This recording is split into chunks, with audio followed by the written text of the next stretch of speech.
Olá pessoal, estamos de volta com o canal Os Sentidos Ocultos das Palavras. Que sentidos, que sentidos se escondem por trás de coleira, por trás de ladeira, por trás de peneira e até mesmo carteira? São essas palavras que eu gostaria de comentar, destacando os sentidos ocultos que se encontram na base dessas palavras. São 4 palavras que terminam em eira, e essa terminação eira é muito vasta, muito produtiva na língua portuguesa, mas muitas vezes a base dela, a raiz dela, não tem o sentido muito claro, do ponto de vista do que elas significam.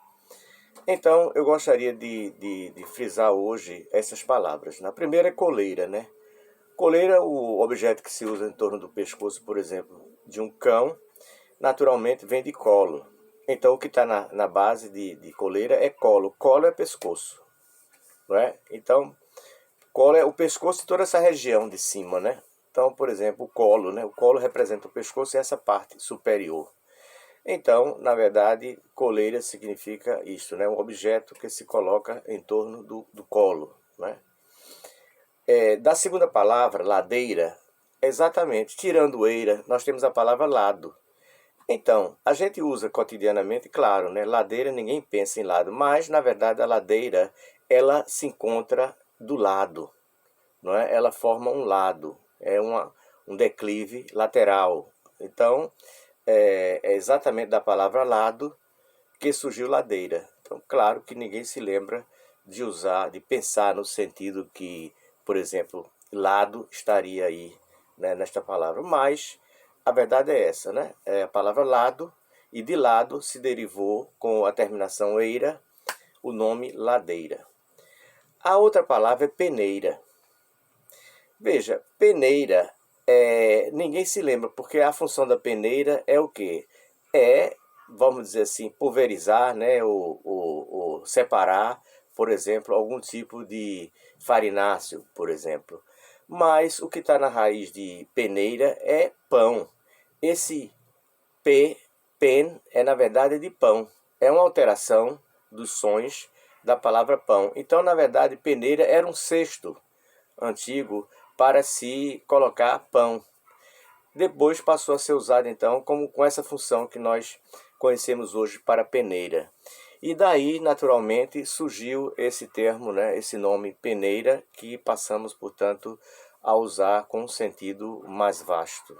Mas é assim que a nossa língua funciona. Todas as línguas funcionam assim, São termos que são usados originariamente, mas depois, com a agregação de uma terminação, por exemplo, elas passam a assumir um sentido diferente. É a dinâmica, da linguagem, assim que funciona, A outra palavra que eu gostaria de destacar é carteira. Essa é fácil de saber, todo mundo sabe bem o que é, mas é para frisar a palavra carta. O que está na base da palavra carteira é carta. É claro que a gente concebe a carteira, por exemplo, como local eminentemente para se separar ou guardar, ou portar o dinheiro, Normalmente essa vamos dizer, o sentido básico que se tem em mente quando se lembra de carteira. Mas o que está na raiz é carta, E claro, carta originalmente significa documento. Então, a carta era antigamente o termo genérico para documentos. Tanto é que eu tenho na palavra cartório, Cartório é o local onde se guardam cartas, quer dizer, que eram documentos.